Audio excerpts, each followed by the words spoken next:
know if you can hear me with the wind. Apologies if you can't. I've done a bit of recce ahead of tomorrow's walk around Cheddar Gorge. Quite nice.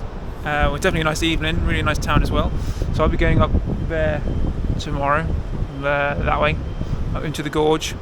But I'm not going to go any further because I'm going to try and find some food. And there's plenty of eateries and plenty of bakeries for tomorrow morning as well. I'm a bit sport for choice, so I'm going to see what I can find. I'm not overly hungry because I've been in the car all day and not really done anything. But we'll see what I can find.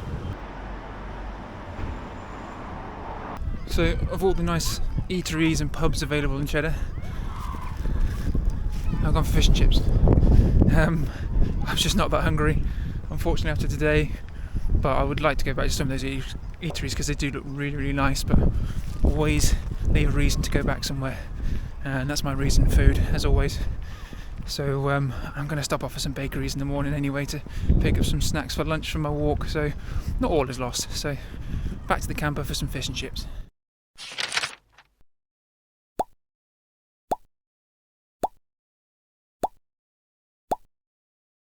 It's the morning after the night before.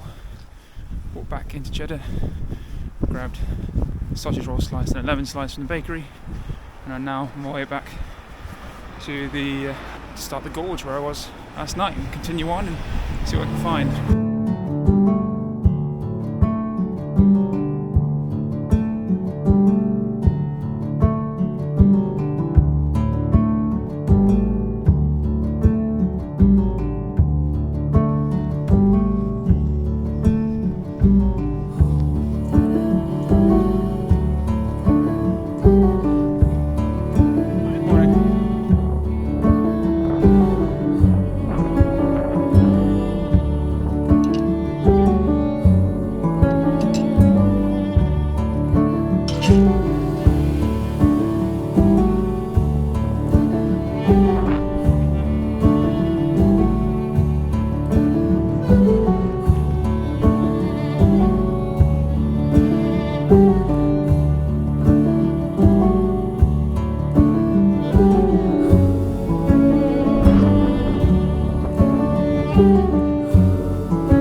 Cheddar was really, really nice. I enjoyed that. The people were really, really nice. I know everyone says that when they go places, but basically everyone I passed said hello and was really polite. They were mostly locals. I'm going that off the basis of accent.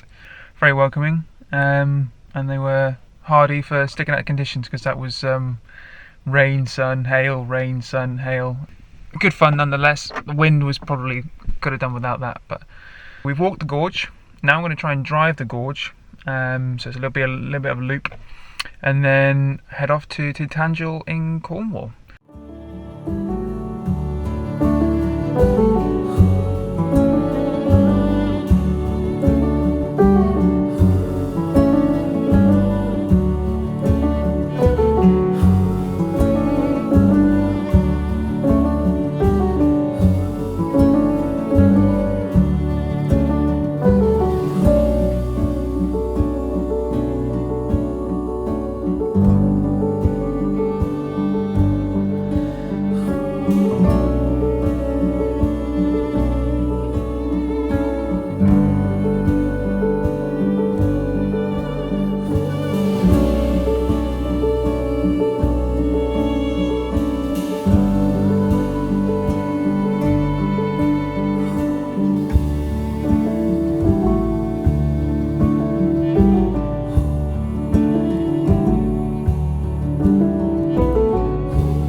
place.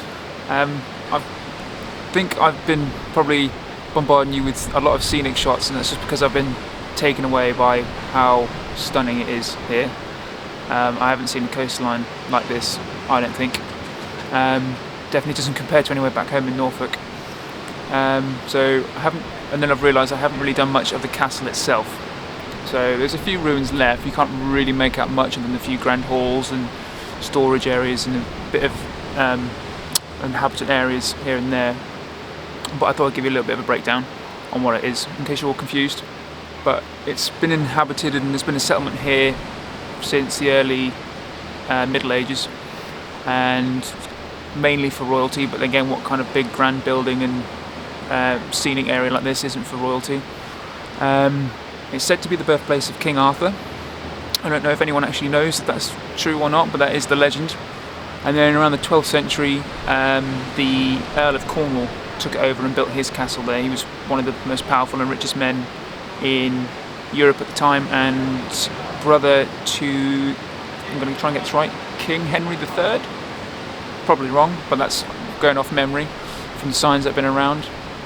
But it's a really good site, lots of signs with information, quite accessible for considering the landscape. And yeah, just glad I had the weather that I had, because it's been absolutely brilliant, been fantastic. The bridge was only built in 2019, and it never used to be an island. It used to be you can access it from mainland, or it wasn't an island, so it was always mainland. But then a big part of it fell away and was destroyed. Hence, they built a bridge to get across. So I thought that was quite interesting, and now it's just been absolutely bombarded by the sea, creating all these wonderful caves and just, yeah, forming the landscape as we see it. So I'm trying to take a few more shots. There's a cave over there, which they seem to be banging a load of drums in. So I'm going to try and go over there in a minute and see what that's all about. But yeah, apologies, it's been heavy on the scenic, but I think you'll agree it's definitely worth it.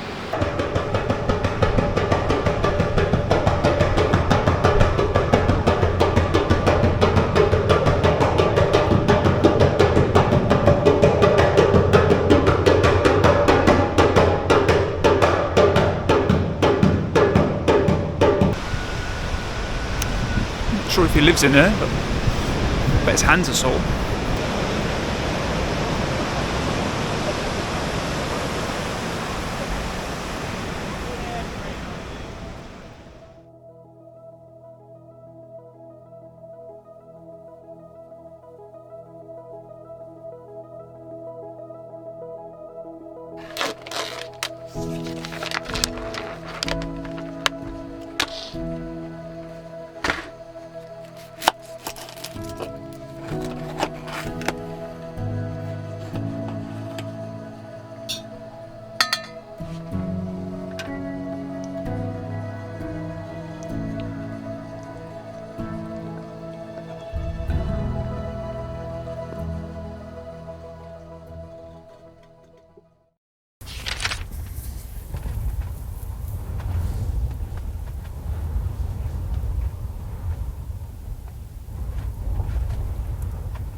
Well, as you can see, it's beautiful weather down here, hence the very fashionable get-up.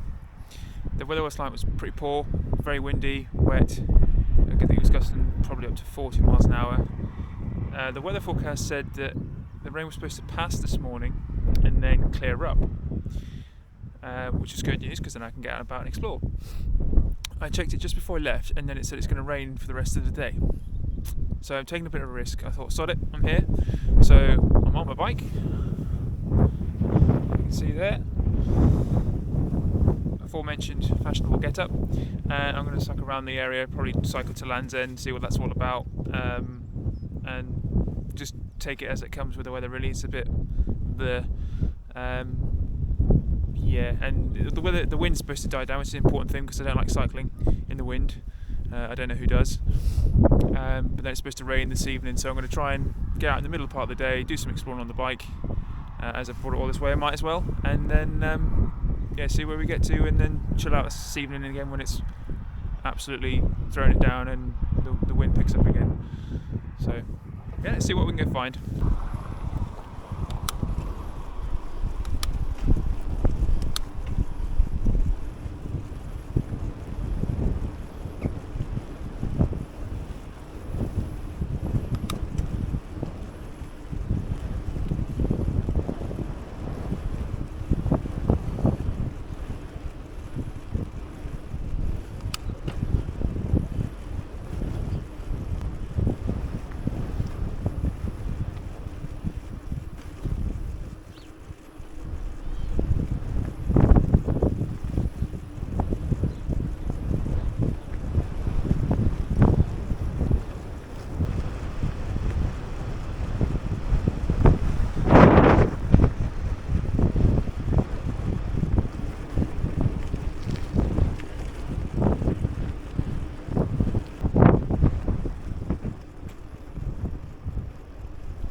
Bad, apart from the weather.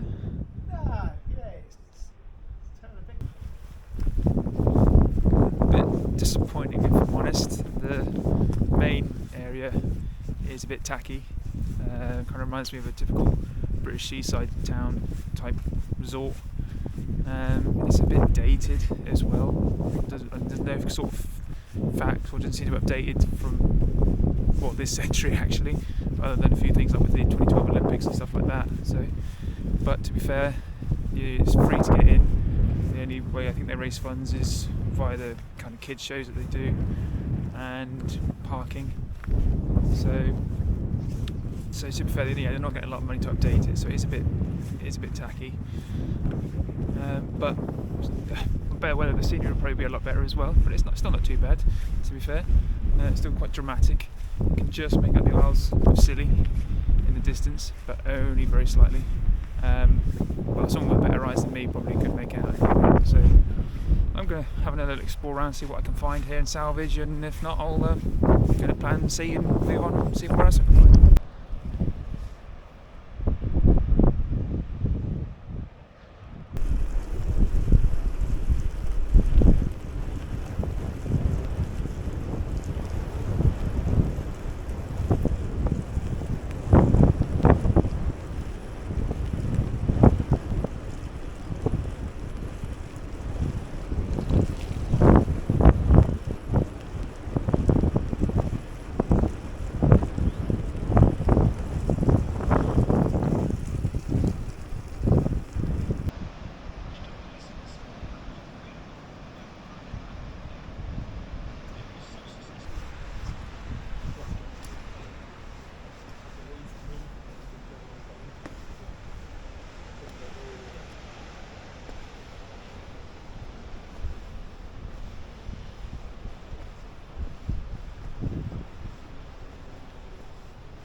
So that was a bit better. Minack Theatre, much more interesting than Land's End and much more what's the word, authentic maybe. Yeah, I quickly got out of Land's End because it was just a bit tacky and not really much there. But Minack Theatre was really good. £10 admission, which I suppose I don't really mind paying because it's going towards something decent. I wasn't really there that long. It's basically an amphitheatre or an open air theatre built into the rock cliff. I'm going to go move along now just see if I can get a better view of it for you. It's built by basically one woman and a gardener friend back in the 1920s to kind of produce local theatre productions, and yeah, basically built it itself, carved using the materials around, so stone, granite, even cement in the end, and then we just log it down from this beach here, which is Porthcurno Beach I think it is, which you can see around me, and then they would log it all the way up to up there where the theatre is. I'm not sure how good a view I'm going to get, but yeah, you're even using things like dynamite to blow out large portions of the rock, and then what you saw from the previous clips, and put in all the stone seating and even turfed some of it. Really impressive. Basically did it single-handedly. Obviously went to a bit of disrepair during the war and was used as a more, not a defence, but lookout post. But then once the war was over, started from scratch, did it again, and did a pretty good damn job if I'd say so myself. Well, not myself, I didn't do anything, but if I say so. They do plays there, they do music concerts there, but I guess there was a few people obviously working there, members of staff, a bit lingery. One of them did catch me in the end, but to be fair, it's, probably boring for them stood there all day not talking to anyone, and she gave me some useful information in the end, most of which I've just regurgitated for you. And other things like I think capacity is up to 800. This might not be that now because of post-COVID years, but it used to be up to 800, so you get people packed in there. And yeah, what's not to love? You get to watch a theatre production or music, and then you get to watch and also look at the sea and listen to the sea in the background.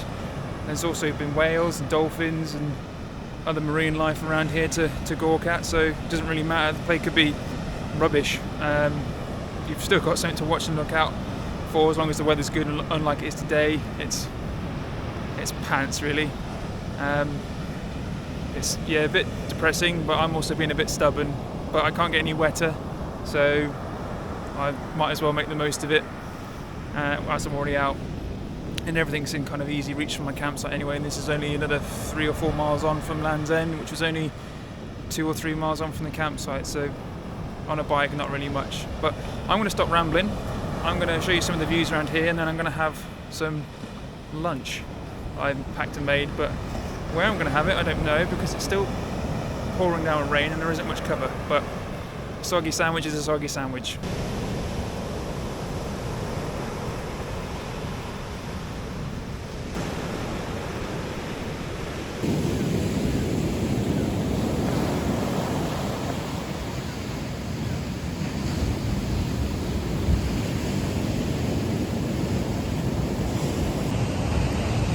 Doesn't get any better than this.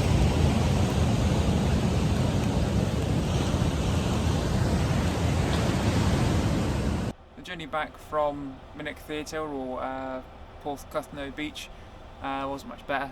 To be honest, it was still wet and windy and horrible and lots of inclines, so my thighs are really feeling it now. But I went back to Land's End, and then there's a cycle route which goes from Land's End all the way to Sun Cove, so I took that, and that wasn't too bad. To be fair, it was a bit muddy and a few puddles here and there, but which is where most of the mud that I'm wearing comes from. But yeah, that was nice. It was better than taking the road. I started to take a bit of the road at the end, but it was different, and you get to go along the coastline, which is, even in this miserable weather, is still absolutely stunning. The water is still turquoise, and it's just amazing to look at. Done a few chores. I cleaned the bike, even though it's raining. I just got rid of all the sand and dirt and crud that got on there, so I've just done that. Tried to fix a bag where a zipper broke, and that is not fixable. That noise, if you can hear in the background, is just a plane whirring up and taking off from Land's End Airport, trying to go to the Isles of Scilly, which I'm hoping to do at some point this week, but I think a lot of it's already fully booked and the weather's not looking great, so I may not get a chance to do that. And my diesel heat is now kicking in as well because I've gotten cold. What else did I do? I cleaned off my boots and all that sort of boring things I've got to clean up in here as well whilst the weather's rubbish. So yeah, that's me for the afternoon and evening really. I'm going to have a night in, not really do much more, cook for myself, chill out, and then hope for a better day tomorrow.